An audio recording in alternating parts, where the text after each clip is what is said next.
Hi, hello po. Isang mapagpalang araw pong muli sa inyong lahat. Kamusta na ho kayo? Sana ho ay lagi ko kayong nasa mabuting kalagayan saan man ho kayo naroroon. Nagbabalik ho muli ito ang aking YouTube channel na Eric's Vlog. Maraming salamat ho sa lahat ng patuloy na nanonood ng aking mga ina-upload na video and maraming salamat din ho sa lahat ng nagsusubscribe. So ngayong araw ho na ito habang hinihintay ho natin ang kasagutan ng Korte Suprema sa petisyon ho na inihain ng mga petitioner sa pagke-question ho ng pagkakansela sa Barangay Sangguniang Kabataan Election 2025 ay pag-usapan muna ho natin ito hong 10 pangunahing problema ng barangay na dapat ho ay inaaksyonan at sinusolusyunan.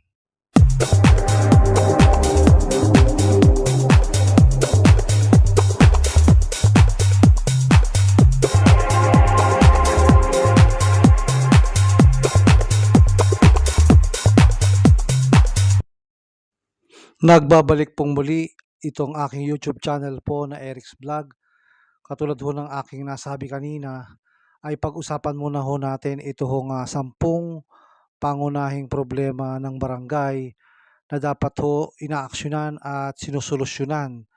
So, ilang taon na rin hong nakaupo ang mga kasalukuyan hong nakaupo ngayon na mga barangay opisyalis ho ng ating mga bara-barangay.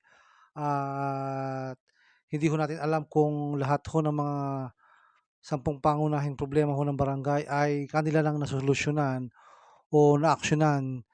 Depende ho sa kanilang sitwasyon dahil ang mga barangay ho ay may kanya-kanya ho at iba't ibang suliranin depende ho sa lokasyon ng kanilang barangay.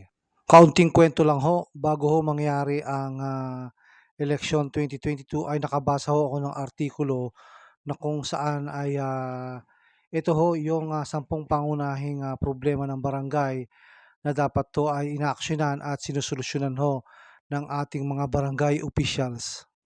Ang kauna-unahan hong problema na dapat 'to solusyonan ng mga barangay officials ho sa inyong mga barangay o sa ating mga barangay ay ito hong tungkol sa basura. So, ito ho yung pangunahing dapat ho inaaksiyunan at sinusolusyunan ng ating mga barangay opisyales. Una ho doon sa basura, dapat ho merong maayos na basurahan. Depende ho yan sa kanya-kanyang mga barangay kung ano ho ang kanilang mapipiling maayos ho na basurahan. So, kailangan ho ay merong maayos na lagayan ho ng basurahan at sapat ho ito na ipakalat sa iba't ibang panig ho ng inyong barangay. So bukod pa ho sa maayos na lagayan ho ng mga basurahan, ay kinakailangan meron din hong sistema. Dapat ho ay merong sistema sa pagkakahiwa-hiwalay ng iba't ibang klase ho ng basura. Yun hong mga nabubulok, hindi nabubulok at yung mga iba pong mga uri ng basura ay dapat ho ay nakahiwalay sa isa't isa. Isa pa ho sa kinakailangang solusyon ho para maayos ho ang problema sa basura ay kinakailangan ho merong regular na araw ho ng paghahakot ng basura upang hindi ho umalingasaw at manatili ang mga basura hong ilalagay sa iba't ibang lugar ng inyong barangay. Kaya ito ho ay kinakailangang merong regular ho na garbage truck na nangongolekta sa inyong mga barangay. At ang isa hong pinakamahalaga sa lahat para ho masolusyonan ang problema sa basura sa barangay ay kinakailangan hong merong regular na paglilinis sa iba't ibang parte ho ng barangay upang mapanatili ang kalinisan ho at masolusyonan ang problema sa basura. Ang ikalawa naman hong problema sa barangay ho na dapat inaaksyonan at sinusolusyunan ay ang mga sirang kalsada ho.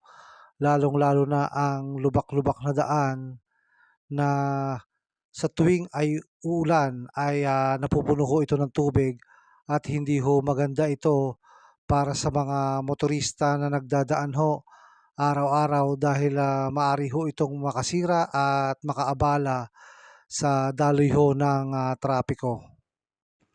Ito ho yung isang halimbawa ho ng, solusyon ho sa mga sirang kalsada ay ito hong, pagtatambak sa mga lubak-lubak na daan. So ito ho ay, nakita natin sa Barangay, San Roque, San Isidro, Nueva Ecija sa pangunguna ho ng, kapitan ho diyan na si Rolando Tino. So makikita niyo ho diyan na tinatambakan ho ng graba ang, lubak-lubak na daanan ho diyaan sa kanilang barangay.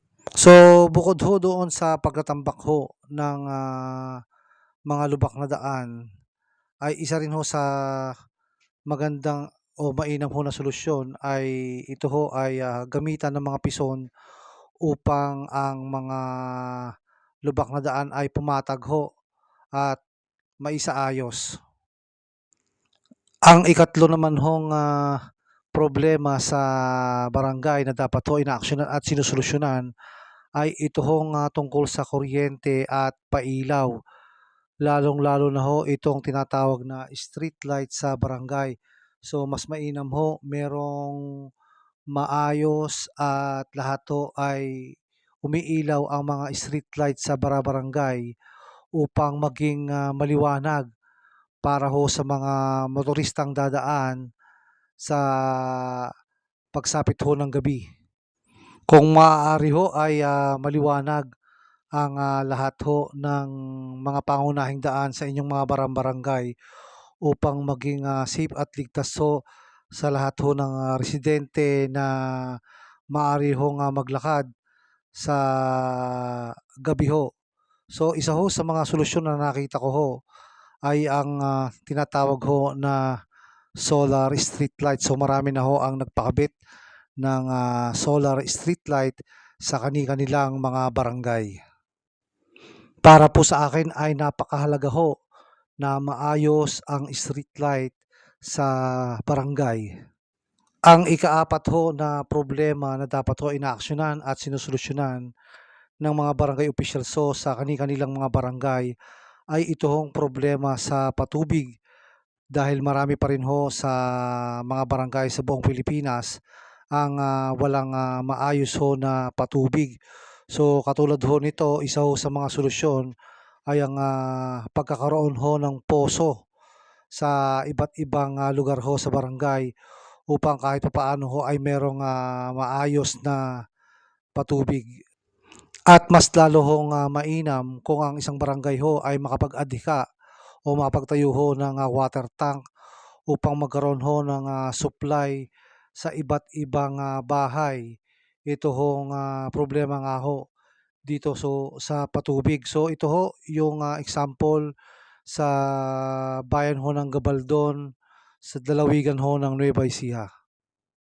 Ang ikalimahong, bagay na dapat ho ay, inaaksiyunan at sinusolusyunan ho ang problema ho sa presensya ng mga barangay tanod. So napakahalaga ho sa isang barangay na aktibo ho sila sa kani-kanilang mga barangay upang mapanatili ho ang katiwasayan at kaayusan ng barangay ho na kanilang pinagsisilbihan.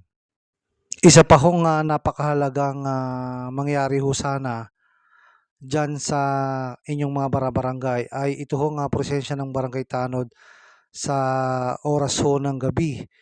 So mainam ho kung merong mga barangay tanod ang nagpapatrolya sa inyong mga barangay upang mapanatili ho ang kaayusan at katiwasayan sa oras ho ng gabi na ang lahat ho ay nagpapahinga na.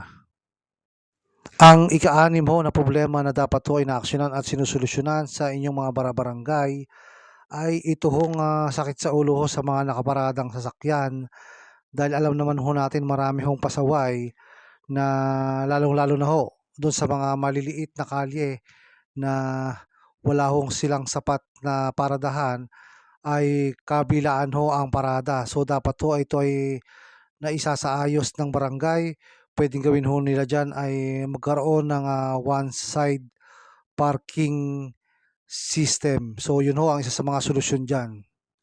Ang ikapito hong, problema sa barangay na dapat ho ay naaksiyunan at sinusolusyunan ay ito hong tungkol sa ingay o yung tinatawag hong noise pollution.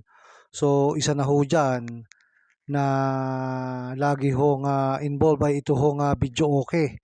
So alam ho natin na lahat ho ng Pilipino ay mahilig sa videoke. Kaya naman itong problema ho sa videoke na sobrang ingay ho at talakas ay talaga hong, nakakabulahaw at nakakaistorbo lalong-lalo na ho sa oras ng, gabi na ang lahat ho ay, nagpapahinga na. So dapat ho ay meron ditong, sistema o alituntunin paano ho makokontrol ito hong mga problema ho sa pagbibidyoke ng ating mga kabarangay, lalong-lalo na ho sa araw ng mga okasyon.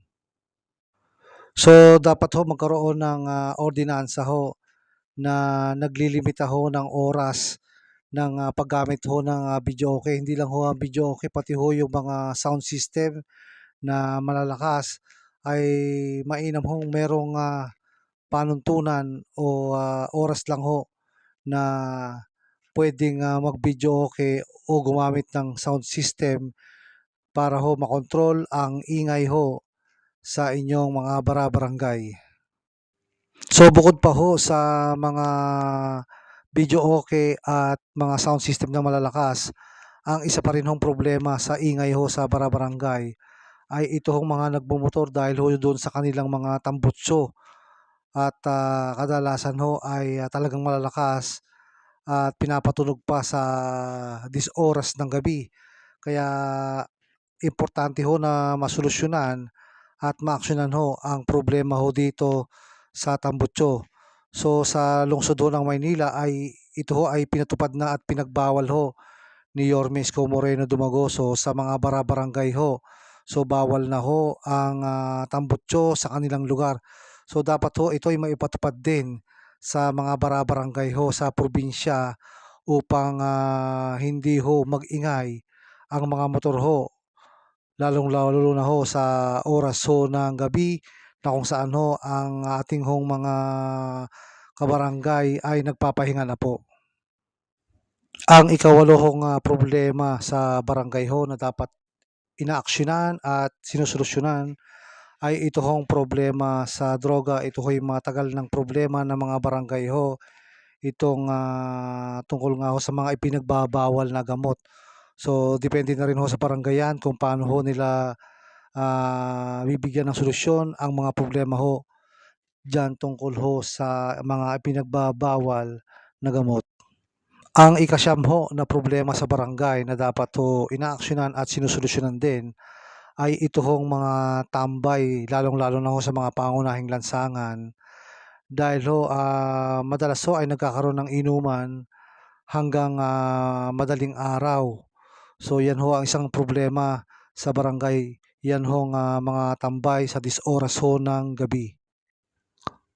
Ang isa pa rin hong, problema diyan ho sa mga tambay, sa tuwing madaling araw ho ay, nagkakaroon ng, mga awayan, rambulan ho hanggang, madaling araw. So 'yan ho ang isang problema sa mga bara-barangay. Ito hong, mga nakatambay ho na mga kabataan, especially yun hong mga minor de edad. Kaya dapat ho ay, nasosolusyunan ang problema ho diyan sa mga tambay. Isa ho sa mga solusyon ho diyan sa problema ho sa tambay ay ang pagkakaroon ho ng mga curfew, hours o ordinance na kung saan ho ay nakatakda ho yung oras ng, pagbabawal sa mga kabataan lalong-lalo na ho ang mga menor de edad na tumambay ho sa labas. So 'yan ho ang isang, solusyon ho diyan, yang, pagkakaroon ho ng curfew hours ordinance. Ang, ika-10 hong, problema na kasama ho sa problema ng barangay na atin hong binabanggit ay ito hong mga asong kalye sa daan. So, karamihan ho sa mga bara-barangay ay napakadami hong mga aso sa kalye na kung saan ho ay, kadalasan ito ho'y nagdudumi dun ho sa mga pangunahing lansangan ho ng mga bara-barangay at ang nangyayari ho ay nagiging madumi ang mga lansangan.